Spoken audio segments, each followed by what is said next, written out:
Kalau Cina koruptor sudden death hukumnya, hukuman mati langsung ya. Nah, sedangkan di Indonesia cenderung berbeda. Bahkan kalaupun ada hukuman mati, kalau mengacu pada KUHP yang baru, tidak serta-merta untuk dieksekusi, bahkan diberikan kesempatan sampai 10 tahun.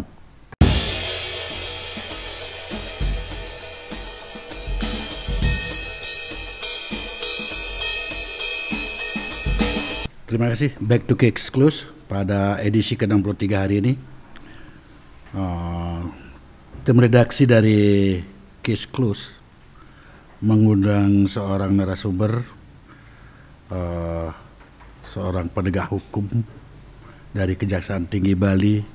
Beliau adalah Bapak Agus Eko Purnomo, S.A. Hemhum, Asisten Tindak Pidana Khusus di Kejaksaan Tinggi Bali. Selamat siang, Pak. Selamat siang. Pada hari ini kita berbincang tentang korupsi yang merupakan leading sektor yang sering ditangani oleh Asisten Tindak Pidana Khusus di Kejaksaan Tinggi Bali. Sebagai leading sektor, tujuan daripada kita ngobrol santai ini di channel Case Close adalah semata-mata untuk sebuah edukasi, pemahaman yang benar, sehingga tidak ada pemahaman-pemahaman yang membuat rancu di masyarakat. Karena tujuan utamanya adalah mensosialisasi aturan, mengedukasi masyarakat, memberikan pemahaman, sehingga tidak terjadi penafsiran-penafsiran yang sering cenderung keliru dan sangat jauh melenceng dari keberadaan hukum itu sendiri.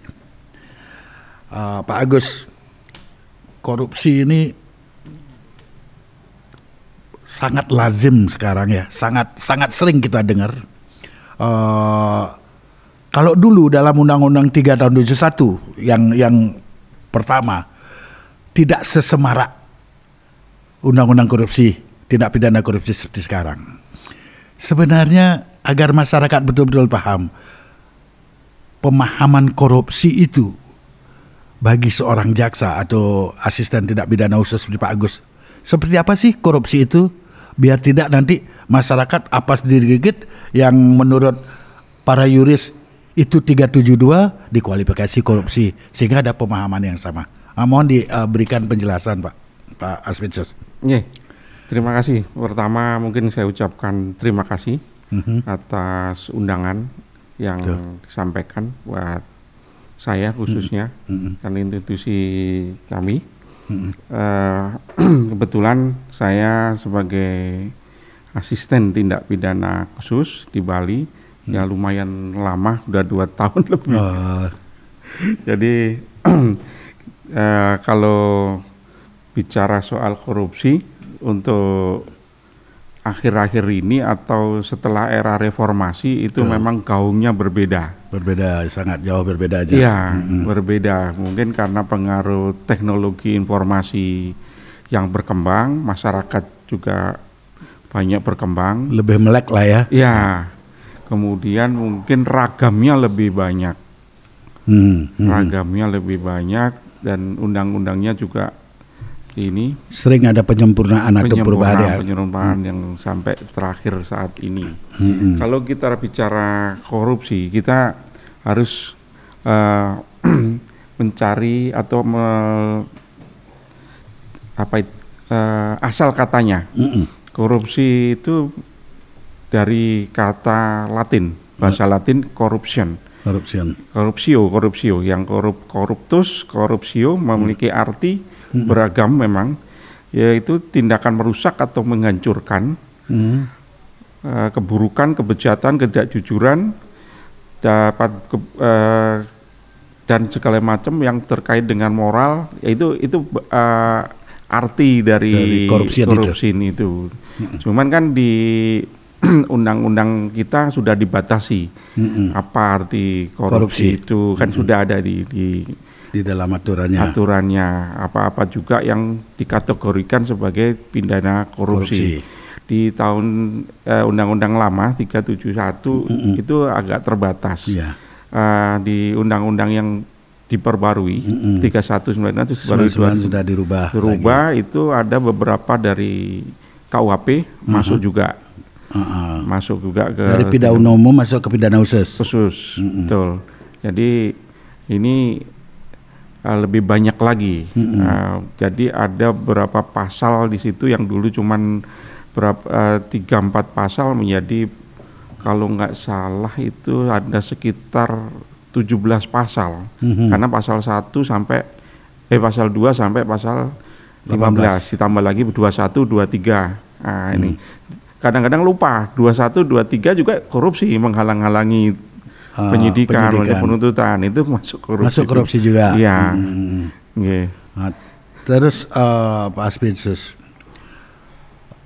dalam penanganan korupsi selama Bapak sebagai asisten tindak pidana khusus, dalam berkarir, berjenjang karir, ada nggak kekhususan tertentu penanganan perkara korupsi yang ditangani selama ini di Provinsi Bali? Ini secara pribadi atau institusi? Institusi, ya, institusi. Artinya mungkin di tempat lain tidak ada menyangkut soal hak adat gitu umpamanya. Sedangkan di Bali mempunyai spesifik. Nah, ini menarik ini. Nah, ini menarik kan? Apakah ada seperti itu? Saya tahu ini maksudnya LPD. Ya, salah satunya LPD, karena dikatakan LPD itu tidak menggunakan uang negara. Bahkan ada himbauan yang dibuat oleh pemerintah setempat atau Pemda Bali ya. Itu apakah itu mengikat para penegak hukum, khususnya sekarang yang saya tanyakan, Aspinsus, terhadap SK atau Pergub itu Pak? SK ya, kalau tidak salah SK Gubernur ya, yang menyatakan LPD bukan subjek atau objek daripada tindak pidana korupsi karena tidak menggunakan uang negara. Oh, itu surat keputusan, surat biasa kayaknya. Surat biasa ya, bukan yang ditujukan kepada penyidik. Nah, baik Polda maupun kejaksaan. Nah, kejaksaan terikat nggak dengan ini? Karena kita kan kalau Juristen berbicara Stupanbo teori di sini. Betul. Ya. Hierarki daripada perundang-undangan. Betul. Nah, sedangkan ini SK Gubernur. Apakah dia bisa melanggar surat biasa? Ya, surat biasa. Bukan surat keputusan. Ya. Nah, seperti apa itu, Pak Aspinsus? Ini pertanyaan mungkin berat untuk saya jawab. Tidak perlu berat, karena ini memberikan pemahaman kepada masyarakat. Jangan sampai kami tidak mau dari case close surat itu dipergunakan untuk landasan seolah-olah boleh melakukan sesuatu yang dilarang sebenarnya. Di sini kan peran kejaksaan harus jelas gitu. Kita menanggapi mungkin terkait surat tersebut, khususnya di bidang tindak pidana khusus, kita balik lagi ke aturannya. Ya. Aturan pidana khusus diatur dengan undang-undang dan kita diberi kewenangan oleh undang-undang. Ya. Kejaksaan bisa melakukan penyidikan di bidang tindak khusus, di kepolisian juga ada sesuai dengan undang-undang. Jadi kalau cuman soal surat itu mungkin ya kita kembali lagi. Negara kita ini kan ada trias politika, ada legislatif, yudikatif, eksekutif dan yudikatif. Ya, itu aja kita berpegangan ke sana. Oh gitu. Tapi ya saya nggak tahu di balik itu apa nuansanya dari surat tersebut. Berarti itu pandangan saya dari, pribadi sebagai pribadi terhadap surat itu, surat keputusan itu. Ya, tapi kita jalan aja, kita abaikan. Kalau umpamanya ada pun persoalan itu, track yang akan diambil oleh Aspinsus atau Kejaksaan Tinggi Bali khususnya, kalau itu terjadi ada kekeliruan atau salah dalam menafsirkan melaksanakan aturan itu, berarti tetap akan disidik secara tidak pidana khusus atau dalam kualifikasi tidak pidana korupsi. Betul. Dan kita udah koordinasi dengan teman-teman di Krimsus, juga sudah diskusikan demikian bahwa ini nggak bisa kita sama-sama sepaham kalau ini masih ranah kita. Jadi nggak bisa kita dibatasi dengan hal-hal seperti tersebut. Jadi kita tetap sesuai dengan koridor hukumnya. Ya. Kenapa kita masuk? Ini mungkin saya masuk ke materi ya. Materi LPD. Kenapa LPD ini jadi objek pemeriksaan tindak pidana korupsi? Karena sumber dana dari LPD tersebut awalnya dari dana APBD, APB provinsi atau APBD kabupaten kota. Itu untuk LPD yang mendapatkan modal awalnya dari APBD. Tapi saya belum dapat datanya apa semua LPD itu dapat dana itu.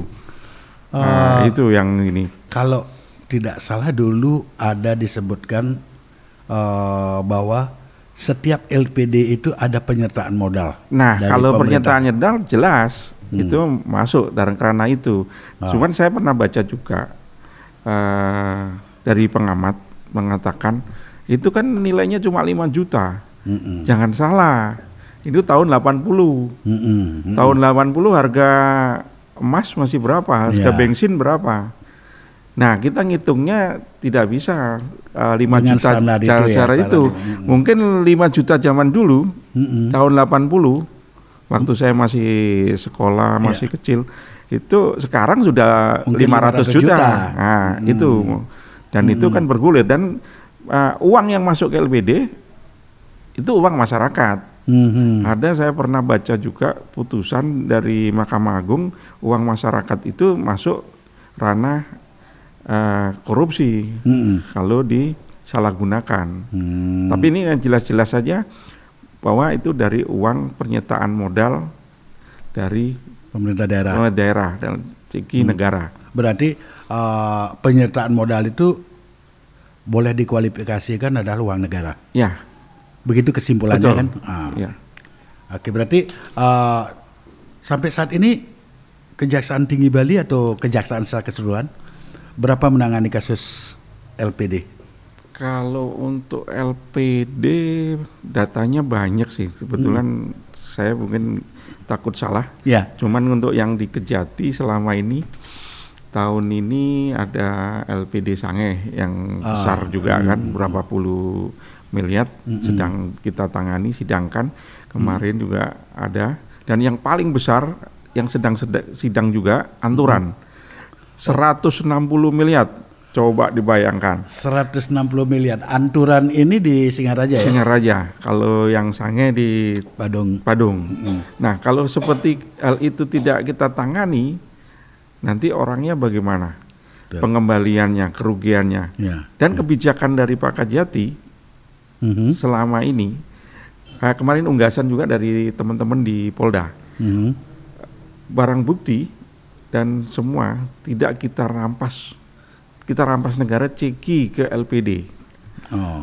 Itu keberanian mungkin Pak Kajati setelah dapat masukan dari kita tim bahwa itu untuk menyehatkan LPD itu agar LPD sehat, uang yang dikorupsi, uang penggantinya yang dikorupsi kita kembalikan. Masuk ke LPD kembali sehingga menjadi perputaran modal ya. Betul. Contoh di unggasan kemarin juga gitu, kita tuntut kembali, bukan dirampas terus jadi PNBP kita, bukan. Oh, unggasan juga? Sudah. Unggasan 28 miliar. Sudah. Ya. Tapi sekarang lagi banding karena putusannya terlalu rendah. Tuntutannya berapa? Tuntutannya kemarin tinggi sih. 14 tahun. 14 tahun. Iya. Apa putusannya 2/3 dari 14 tahun? Setengah? Kurang. Kurang dari setengah? Kurang dari setengah. Ya, wajib bagi jaksa untuk melakukan banding. Betul. Untuk tidak terjadi eksaminasi ya. Kita taat aturan. Ya, taat aturan. Ya, harus taat aturan sebagai pelaku pelaksanaan aturan, kok wajib taat aturan. Oke, Pak Agus, menurut survei masyarakat Indonesia percaya dengan penanganan atau penindakan kasus korupsi di Indonesia. Tapi sering juga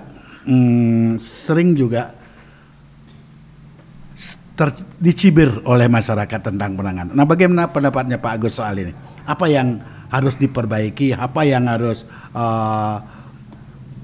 apa yang harus dilakukan untuk merubah image ini? Gitu. Terkait survei, kemarin saya baca hasil survei dari LSI itu yang terbaru, tanggal 4 sampai 5 Januari 2023, kepercayaan kepada masyarakat penegak hukum itu 53,8%. Ini di atas separuh, lumayan lah. Sedangkan dari LSI tanggal 17 Februari itu terdiri dari 1.200 responden seluruh Indonesia. Mungkin ini yang disurvei bukan hanya tindak pidana korupsi, tapi semua penegak hukum. Masyarakat kadang-kadang kan tidak bisa membedakan mana penegak hukum yang menangani tindak korupsi dan mana yang pidana umum biasa, mana tindak pidana ringan, mana tindak pidana di luar itu. Masyarakat taunya orang yang menangani hukum dianggap penegak hukum. Memang demikian sih. Dalam arti luas itu secara umum memang penegakan hukum secara luas itu ya luas. Artinya gini, kalau kita kerucutkan lagi, kalau kepercayaan terhadap lembaga hukum, nah ini kan kita ngerucut ke sana. Penegak hukum itu kan ada kejaksaan, ada KPK, kepolisi, ada Mahkamah Agung, di pengadilan dimasuk Mahkamah Agung. Alhamdulillah kejaksaan nomor 1. Setelah beberapa waktu terakhir ini nomor 1 di antara para penegak hukum. Iya. Itu surveinya 72%, KPK 71%, kepolisian 64%. Kepolisian ininya kepuasannya. Itu per tanggal berapa? Ini yang per tanggal 17 Februari 2023. Berarti setelah ada kasus Sambo? Ya. Masih 64%? 66%. Oh, 66%. 64%. 64% ya? Yeah. Karena sebelumnya saya juga pernah melihat ada survei. Begitu meledaknya kasus Sambo, kepercayaan publik turun, khususnya terhadap kepolisian turun sampai 37%. Betul. Sampai 37%. Ya, makanya saya tanya, saya ingin mengcompare bulan apa, tanggal berapa? Karena itu di awal-awal mungkin yang tahun kemarin, sekitar bulan Juni, Juli. Ya, Agustus mungkin itu. Nah, seperti itu. Pada saat penanganan belum terungkap, mungkin tarik ulur. Siapa muncul dan mungkin itu. Berarti per Februari kepercayaan terhadap 64%. Berarti kejaksaan lebih luar biasa ini daripada KPK. Selamat untuk institusi kejaksaan Republik Indonesia. Ini berkat dorongan dari Presiden dan Jaksa Agung agar kita selalu mengedepankan penanganan korupsi yang big fish, yang besar-besar, dan yang kecil kalau bisa kita ini kan bina, kita pendampingan apa segala macam biar tidak muncul jadi itu. Terutama instruksi dari Jaksa Agung kemarin untuk desa agar dikawal, diberikan pendampingan. Karena masyarakat terutama di desa, kepala desa dan jajarannya awam tentang penggunaan dana desa dan hukum. Kalau pendampingan seperti itu Pak Asfinsus, itu di institusi atau lembaga kejaksaan itu juga Finsus atau Daton atau ada di bidang lain di Daton? Di Daton ya? Daton ya. Kalau di proyek strategis di Intel. Di Intel. Ya, kalau di Picus lebih banyak ke penindakan. Ini ada pendapat seorang politisi di Indonesia menyebutkan korupsi jadi oli pembangunan. Bagaimana pendapatnya Pak Asfinsus ini? Mungkin ini kan pendapat pribadi. Pendapat pribadi, ya betul. Mungkin saya juga harus berpendapat pribadi. Secara pribadi ya tidak apa-apa. Karena orang berhak memberikan pendapatnya kok dan harus dihargai. Undang-undang menjamin kan? Ya. Kalau pendapat tersebut saya tidak sependapat kalau itu jadi uli. Kalau uli berarti bagian dari sistem. Kalau bagian dari sistem nanti apa jadinya kalau sistemnya seperti itu. Terkontaminasi. Tetap juga kalau pembangunan itu ya harus kita kawal biar tidak terhambat. Ya mungkin yang jadi uli itu mungkin gimana ya? Karena saya juga tidak pernah ikut berdiskusi dengan beliaunya yang bersangkutan, jadi nggak tahu apa maksudnya jadi uli tersebut. Ya. Tapi kalau saya uli adalah bagian dari situ. Kalau bagian di sistem di situ, ya saya nggak sependapat. Jadi mungkin kalau kita lagi bicara soal korupsi adalah akan mengakibatkan perlambatan sebetulnya. Ya, betul, kalau betul. uli itu kan harusnya memperlancar. Nah gitu. Berarti kontradiksi ya pemahamannya. Kontradiksi kalau diumpamakan uli. Makanya saya tadi katakan saya nggak tahu apa pemahamannya dan tidak berkaitan langsung sama beliaunya. Oke, sekarang kita kembali ke soal penanganan korupsi secara global di Indonesia. Apalagi dengan terbitnya Undang-Undang Nomor 1 2023 tentang KUHP.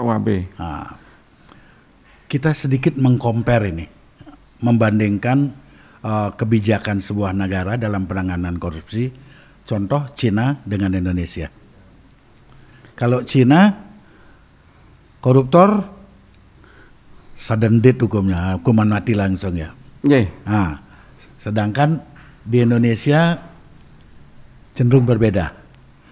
Bahkan kalaupun ada hukuman mati, kalau mengacu pada KUHP yang baru, tidak semerta untuk dieksekusi, bahkan diberikan kesempatan sampai 10 tahun. Ini bicara soal pemidanaan.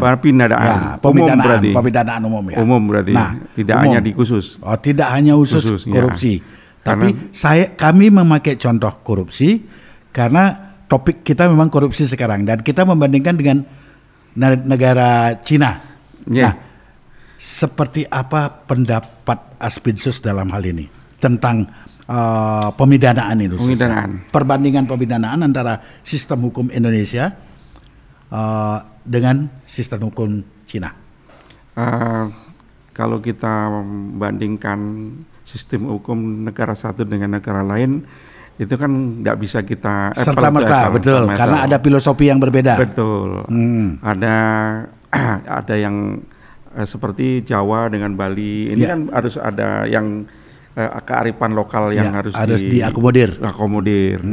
Jadi pada umumnya kalau kita bandingkan secara umum aja sama-sama sih. Di Cina masih menganut hukuman mati. Di Indonesia masih menganut hukuman mati. Mungkin negara-negara tetangga kita sudah tidak. Masih. Oh, masih ya? Malaysia, Singapura masih menganut hukuman mati. Nah, ini untuk pidana umum sudah banyak sih yang sudah dihukum mati dan mungkin dengan undang-undang baru ini karena kejahatan ini terus berkembang dan tambah sadis, tambah ini. Saya juga beberapa kali tuntut hukuman mati dan diputus hukuman mati. Kemudian karena saya di bidang pitsus mungkin saya mungkin mau informasikan baru-baru ini ada hukuman mati dari pidana khusus untuk di Bali, untuk di Jakarta, di Indonesia terkait kerugian yang sampai triliunan untuk kasus Asabri sama Jiwasraya kan dihukum mati. Tuntutan mati. Itu tuntutannya hukuman mati ya? Mati. Asabri sama Jiwasraya. Terus prosesnya masih banding kasasi? Informasi masih kasasi. Masih kasasi. Masih kasasi. Terdakwanya berapa orang, Pak? Terdakwanya manajemen apa cuman direktur? Dia yang pengendali kayaknya. Oh, dia pengendali ya. Ya. Selain pelaku dia witlocker juga di sana. Ya, pastinya. Karena dia di dua-duanya itu yang bersangkutan. Mempunyai peran ya. Iya, sama orangnya. Ya itu dah. Kan berarti dia bukan hanya sebagai dader, dia juga witlocker kan kita akhirnya. Makanya untuk tuntutan yang berikutnya dia hanya dituntut 0 karena sudah dituntut mati. Ya, kan tidak boleh kita sistem hukum kita maksimal udah soalnya yang lain kan tidak ini. Terus ini Pak Aspinsus, menurut Kamus Besar Bahasa Indonesia penyelewengan atau penyalahgunaan uang negara seperti perusahaan, organisasi, yayasan dan sebagainya untuk keuntungan pribadi atau orang lain. LPD, nah ini juga disinggung di sini, yang tidak ada kaitannya dengan uang negara menurut pendapat atau SK yang tadi. Terus dengan jawaban tadi, ya, tidak diawasi Bank Indonesia, OJK, LPS dan lain-lainnya. Ini dipertanyakan, kenapa tetap katanya ada penanganan itu? Berarti kan sudah terjawab tadi, Kejaksaan Tinggi atau Pinsus khususnya dan penegak hukum yang lain seperti kepolisian tidak harus terikat dengan SK atau surat keputusan itu ya. Berarti tetap dengan cara kencang-kencang aja nih. Sesuai dengan aturan ya. Sesuai dengan aturan. Undang-undang masih membolehkan. Sebetulnya gini, mungkin saya tambahkan. LPD ini kan kalau kita ingat sejenis dengan koperasi unit desa. Ya. Sama, kalau memang korupsi di situ kan kita tangani. Cuman kan sudah nggak seperti dulu. Koperasi unit desa itu tumbuh seperti zaman dulu. Ini, nah di sini ada LPD. Mungkin LPD ini kalau saya dengar ini sama dengan yang di Padang. Hanya dua di Indonesia. Hanya dua di Indonesia yang mempunyai kekhususan soal itu. Ya, betul di Padang juga ada. Sebetulnya gini. Kalau pengawasan, di sana kan ada pengawasan. Ya. Di Dewan Pengawasnya dan ada juga di kabupaten. Di pemerintahan artinya ada. Ya, yang dari bank biasa orang yang mengerti perbankan diperbantukan untuk mengawasi. Nah, di situ harus berperan lebih. Ini jangan hanya dapat laporan-laporan, terus waktu kunjungan meriksa aja. Mungkin dapat fee. Kalau fee-nya pasti karena kita lihat di situ ada berapa persen penganggaran ya. Iya. Ada penganggaran. Nah, uangnya kemana itu? Kan kita bisa jadi korupsi berikutnya itu di sana kalau dia tidak melakukan pekerjaannya. Ya, betul. Nah, kembali ke SK tadi, itu kan keluarnya akhir tahun 2022 ya. Kalau tidak salah bulan Desember tahun 2022. Surat yang ditandatangani oleh Gubernur Bali. Kalau seperti itu bunyi suratnya, tapi terabaikan oleh para penegak hukum, nuansa apa yang seperti apa harus pegangan yang dipergunakan oleh masyarakat? Padahal itu kan bagi masyarakat, terutama LPD ini, pasti sangat senang mendengarkan atau melihat SK tersebut. Kalau menurut Pak Aspinsus, nuansa apa yang ada di balik ini? Adakah nuansa-nuansa tersebut? Kalau saya mungkin berpatokannya hanya ke hukum. Ya. Kalau di luar itu saya nggak tahu apa maksud dari dibuatnya surat itu. Gitu ya. Yang maksud tujuan apa, dibaliknya apa sehingga muncul surat tersebut. Ya. Artinya kita tidak bisa memprediksi karena banyak juga orang menilai. Mungkin saya bisa memprediksi. Mungkin tahu. Oh ini kan kita kan udah biasa buat analisa buat ini. Jadi tahu ini. Oh gitu. Ya. Apakah? Tapi ya saya nggak bisa mengutarakan di sini. Ya itu. Tapi mungkin analisanya Pak Aspinsus karena ini tahun politik, ada pemilihan presiden, ada pemilihan DPR, tetap berkaitan dengan begitu? Kira-kira? Wah itu. No comment ya. Oke, terima kasih Pak Aspinsus. Terus ini apa namanya? Di Bali juga ada fenomena sumbangan hibah dan bansos untuk kegiatan adat, budaya, serta upacara keagamaan. Bagaimana Kiat Kajati memastikan tidak ada aksi korupsi atau tidak ada perbuatan melawan hukum dalam mempertanggungjawabkan dana-dana negara atau dana masyarakat ini? Dana-dana masyarakat ini kan dinikmati oleh masyarakat tersebut. Ya. Kita sering memberikan sosialisasi pada masyarakat. Jangan sampai masyarakat ini dirugikan. Itu peran dari Intel mungkin di bidang Intel dan teman-teman. gimana masyarakat ini dapatkan bantuan itu sesuai dengan haknya, bukan dipotong, bukan ini, kan gitu. Kalau yang pernah ditangani soal adat, pernah juga di Kejaksaan Tinggi, di lingkup Kejaksaan Tinggi, di Kejari Denpasar, itu kan terkait dengan bantuan-bantuan untuk canang apa segala macam, untuk semua Banjar ya. Nah, itu sudah kebudayaan. Nah, betul. Ya, kita tetap tangani kalau memang ada penyimpangan di situ. Iya. Artinya acuannya di sini PMH ya. Ya. Harus PMH ya, harus ada perbuatan melawan hukum hukumnya ya. Harus jelas, dan perbuatan ya. itu memang betul-betul apalagi menyentuh masyarakat luas. Ya, merugikan masyarakat ya. Betul.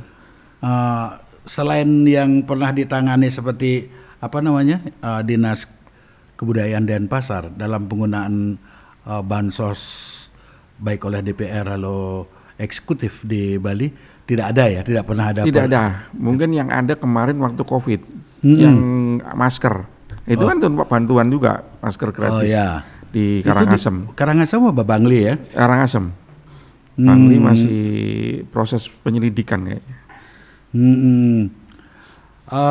Ini ada sebuah contoh lagi di dalam konsepnya tim redaksi Kisklus membuat sebuah ilustrasi. Jika ada bantuan 1.000 dari pemerintah, ternyata habis digunakan hanya 500. Lalu 500 ini dimasukkan ke kas desa adat. Sementara laporannya yang diserahkan kepada pemerintah bantuan itu habis 1.000. Ini kualifikasinya apa? 372, 374 atau korupsi? Korupsi masuk. Korupsi masuk? Masuk. Pasal 9. Itu ya? Iya. Penggelapan dan uang dari dana negara. Walaupun dimasukkan. Kan di sana tidak harus ada kerugian negara, dan itu asalnya uang negara. Masuk. Masuk ya? Masuk. Berarti itu walaupun tidak ada unsur di sana. Tapi tetap juga harus case per case. Ya, itu dah. Nah, ini kan kita mengambil contoh seperti itu. Contohnya jelas. Peruntukannya 1.000, diberikan 1.000, dipergunakan 500. 500 itu dimasukkan ke kas desa adat. Sedangkan ini kan proposal. Ya. Sudah disetujuin. Ya.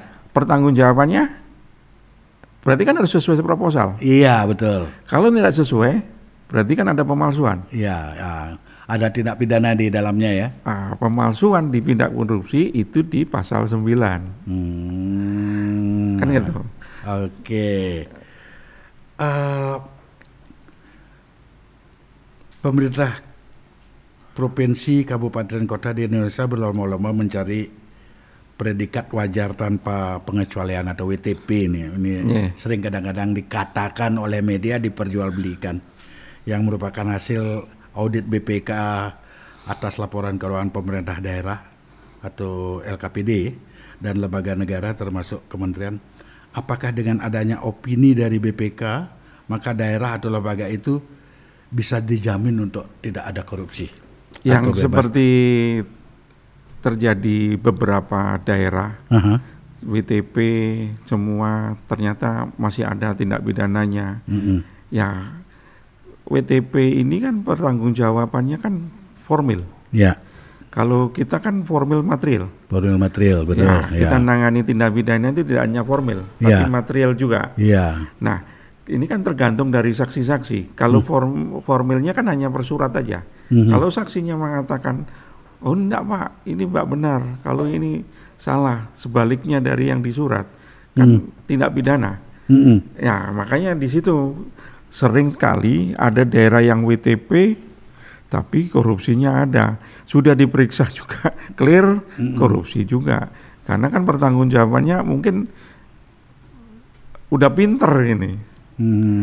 Administrasinya pinter. Sehingga WTP dan mungkin tanda petik ya. Ada konsultan juga di situ yang bisa biar pembukuan apa ini kan akuntan publik kah, akuntan apa yang jadi penasihatnya, jadi apa, jadi bisa WTP di situ. Gitu. Tapi di dalamnya tetap juga tidak ada perbuatan ya. Iya. Berarti bukan menjamin WTP tidak itu bahwa itu bebas dari korupsi. Tidak jaminan. Nah, ini mungkin sebagai pembanding, mungkin Pak Aspinsus masih ingat Undang-Undang PNPS tahun 63 subversi ya. Subversi. Subversi dikatakan dulu pada zaman itu adalah kapstok untuk menggantung lawan-lawan politik. Saat itu ya. Apakah mungkin di dalam era sekarang undang-undang korupsi juga dipergunakan untuk menjatuhkan lawan politik? Atau kasarnya begini, mungkinkah sebuah lembaga negara seperti KPK atau kejaksaan dipesan untuk menjatuhkan lawan politik dengan menggunakan undang-undang korupsi? Ini sudah masuk ranah kebijakan kan itu pimpinan. Yang saya alami, saya sesuai koridor, ada alat buktinya, ada ini kita tangani. Oh, berarti selama pemahaman Pak Aspinsus normatif formil. Ya. Ya kan? Di luar itu never, tidak akan pernah. Saya tidak tahu. Artinya pemahaman di Kejaksaan Tinggi Bali yang sama. Oh iya. Selama saya di sini dan selama saya menjabat di lain, saya lakukan sesuai koridor. Berarti tidaklah ada sebutan bahwa itu adalah untuk menjatuhkan lawan-lawan politik atau bisa dipesan gitu loh kesimpulan. Untuk di kejaksaan mungkin saya bisa jawab atau berani jawab karena sudah ada aturannya. Kita tidak boleh menangani kasus yang berbau politik saat itu orang itu ditetapkan sebagai calon. Kita kita pending dulu. Setelahnya baru kita. Oh begitu, berarti ada aturan internal dari kejaksaan ya, dari Kejaksaan Agung. Iya. Benar atau salah nanti itu nanti yang pembuktian materialnya nanti ya. Iya, benar atau salah kasus itu mungkin ada tindak pidananya, ada apa, tapi kita harus dulu. Pending dulu. Iya. Biar ini berjalan dulu baru nanti itu dilanjutkan lidik atau sidiknya kan gitu ya. Setelahnya itu biar kita tidak gaduh. Ya betul. Jangan dan tidak seperti kita memihak satu pihak. Satu orang atau pihak tertentu ya di antara dua pelapor dan. Ya kalau itu silakan bertarung. Ya. Kalau memang ini nanti ya sudah. Ini kan masih ada data ini kan bisa dibuka setelahnya. Iya. Dia jabat atau tidak? Ya udah kita. Dan kalaupun ada unsur itu kan tidak gugur dalam 18 tahun seandainya. Betul, gitu kan begitu ya. Betul. Nah terus ini. Jadi itu aturannya kayak masalah perdata sama pidana. Kayak di KUHP juga diatur. Iya betul. Yang perdata dahulukan dulu. Ya di perdata. Ya. Oke Pak Aspinsus, mungkin ini pertanyaan terakhir. Apa kasus yang ditangani paling menarik selama tahun 2022 sampai 2023 sekarang ini di Kejaksaan Tinggi Bali, Pak? Yang sekarang atau pada saat mulai saya datang? Dari 2022, kalau mulai dari 2021 itu ya? 21 ya? Saya datang bulan September 2020. Oh 20. Waktu COVID. Berarti lagi drop itu ininya. Aktivitas masyarakat karena semua pakai masker. Betul. Kalau dari Pak Aspinsus masuk ke Kejaksaan Tinggi Bali sampai hari ini kuantitasnya berapa? Secara kualitas yang paling menarik dan agak complicated penanganannya yang mana? Kalau saya masuk mungkin ini pimpinan itu menempatkan orang pasti ada tujuannya. Oh ya. Saya dipindahkan dari Maluku Aspidum ke Aspinsus. Waktu saya datang itu perkara ada 3 sedang berjalan. Saya waktu itu dan perkara itu adalah perkara tunggakan. Dan itu ditunggu-tunggu oleh masyarakat dan itu sangat mengganggu masyarakat karena mengatur kasus tanah, kasus tanah, kasus gratifikasi yang tersangkanya belum terdakwa, sudah almarhum. Oh ya. Ya itu yang mungkin pasti akan teringat itu, tidak akan lupa itu. Karena saking menariknya ya. Saking menariknya dan itu belum selesai. Dan itu kasus mungkin masih satu-satunya. Ya. Dan di sejarah hidup saya mungkin di situ ada rasa syukur, ada rasa ini, semua campur. Semua ya. Suka duka. Syukur karena selesai dengan sendirinya faktor alam. Oh bukan, syukur karena saya tidak jadi korban. Oh ya, oh begitu, syukurnya begitu. Bukan syukur karena tersangka sudah mendahului dari perintah Tuhan, tak pikir begitu. Sehingga kasusnya tertutup gitu loh. Kasusnya selesai. Kasusnya ditutup memang. Ya, ditutup. SP3, saya datang kasus itu sudah 1 tahun. Ya. Sesuai dengan perintah pimpinan, kan tidak boleh ada tunggakan. Ya. Kita harus selesaikan. Saya waktu itu ya namanya masih semangat waktu itu. Ya, walaupun betul. COVID, saya masih 3 hari saya panggil, ya nggak tahu, datang, saya siapkan penahanan. Saat kita tahan, ya mungkin ada beberapa ini yang di luar kontrol, sehingga orangnya bunuh diri. Tapi itulah yang menjadi menariknya ya. Menariknya sampai enggak bakalan kalau ini lupa. Nah, terhadap kasus itu, Pak, kan waktu itu ada penyitaan aset ya? Ya. Seperti apa kelanjutan dari penyitaan terhadap penyitaan itu sudah kita rampas dengan surat keputusan, kita limpahkan ke ini. Kalau eksekusinya di Pitsus sudah selesai. Itu diserahkan ke BHP ya, ke pembinaan yang berhak untuk melelang. Melelang ya. Ya, aset. Nah itu kan baru datang. Nah, karena saya dengar Pak Aspirsus habis ini juga akan bergeser ini. Jabatannya kan. Moga aja, betul. Nah, saya sudah lama. Iya, sudah hampir 3 tahun ya. 2 tahun setengah. 2 tahun setengah. Semoga mendapat tempat yang lebih baik. Mungkin sebelum mendapatkan tempat yang terbaik,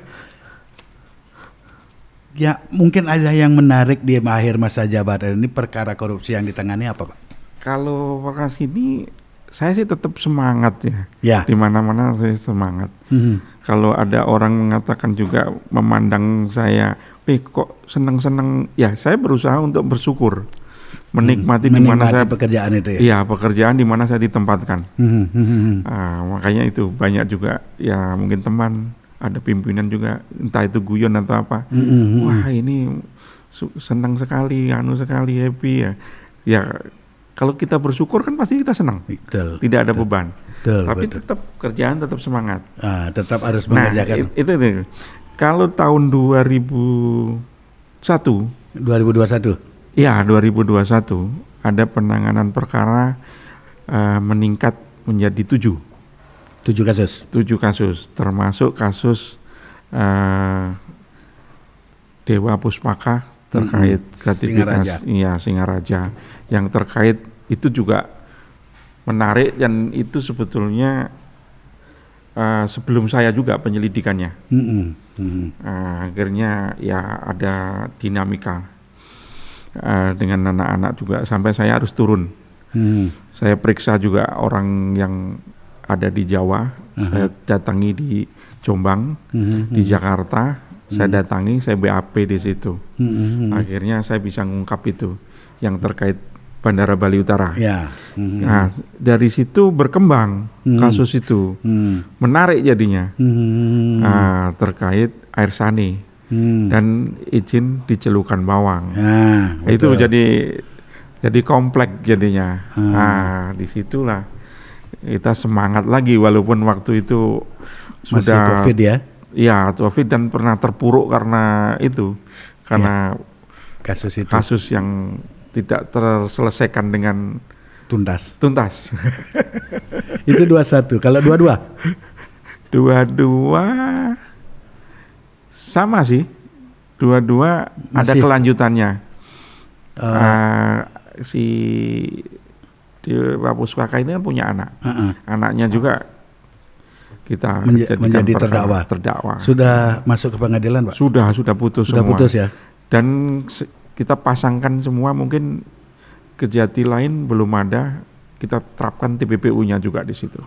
TPPU berjalan? Ya, selama ini udah. Jadi berarti TPPU sekarang lagi jalan dong? Sudah putus. Oh, sudah putus. TPPU-nya terhadap terdakwanya anaknya? Dewa Puspaka juga. Anaknya juga. Ini juga mau tuntutan. Yang BPD. Saya lupa. BPD juga. BPD 2002, ini ya? 2002 ada 2022 ya? 2022 ya? Iya, yang kritik fiktif itu. Ya, yang di Bandung ya? Iya. Bandung ya? Bandung. Ini sudah kita tuntut dan alhamdulillah dikembalikan 100%. Oh, dikembalikan. Iya, kembalikan pengembalian. Senang Jaksa Agung mendengar ini karena Jaksa Agung itu mengharapkan uang negara itu kembali gitu. Betul. Ya, itu memang untuk pemulihan ekonomi kita. Ya, itu. Itu. Jadi banyaklah dari 2023, 2021 ada 7, 2002 ada 8 kasus. 2023? Sementara sampai bulan ini 4. Sudah ada masuk ke ranah pengadilan? Penuntutan pengadilan? Mungkin bulan depan yang satu, yang kasus PUPR. Oh, PUPR. Iya. PUPR ini yang provinsi? Provinsi yang PAM. Sudah ditemukan kerugian negaranya? Sudah, auditnya sudah kita terima. Saya sudah tadi tanda tangan berita acara ahlinya, kita periksa berita acara ahlinya sudah. Kerugiannya besar, Pak? 24 miliar. Yeah. Lumayan. Terdakwanya berapa orang? Sementara satu. Terus yang lagi yang menarik di 2023? Nah, itu pasti yang lagi ditunggu-tunggu masyarakat luas ini. Tidak hanya kalangan ini, semua kalangan kayaknya. Dan kayaknya seluruh Indonesia. Ya gitu ya, seluruh Indonesia ya. Apa itu Pak Aspinsus? Dan ini perkaranya memang unik. Unik ya? Unik, kompleks. Menyangkut orang-orang orang pinter lah, tanda kutip. Karena di situ kan terus saya sih menduga aja. Pasti ada konsultan juga yang pinter dan ahli di situ. Gitu. Terus sekarang saya menanyakan dalam kapasitas jabatan seorang jaksa dan menjabat sebagai Aspinsus, yakin dengan itu akan yakin akan maju ke persidangan? Yakin maju ke persidangan. Kalau kita jaksa, saya ini bicara karena kita dari Keati. Kalau saya berani menetapkan penyidikan, berarti sudah ada alat bukti. Kalau saya sudah menetapkan tersangka, berarti harus maju. Alat bukti berarti hampir sempurna. Iya. Selamat Pak Aspinsus, mampu melakukan penegakan hukum yang baik dan benar dan mencerminkan rasa keadilan masyarakat. Moga-moga ini bisa menjadi harapan masyarakat dan harapan kita semua lah ya. Negara pimpinan. Ya. Karena kan ada beberapa tugas-tugas direktif dari presiden itu kan harus kita jalankan, implementasikan. Iya. Yang kayak kemarin yang Bandara Bali Utara itu investasi. Kan itu tugas direktif juga. Yang mungkin saya belum bisa mengungkap mafia pelabuhan, belum bisa. Ini kan di direktif tentang dilirik juga itu.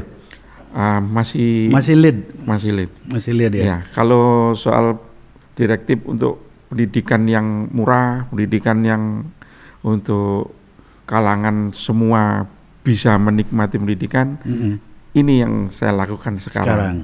Ya mungkin prinsip seperti Pak Kajati selalu tekankan, walaupun bukan yang terbaik, jadi yang nomor 1.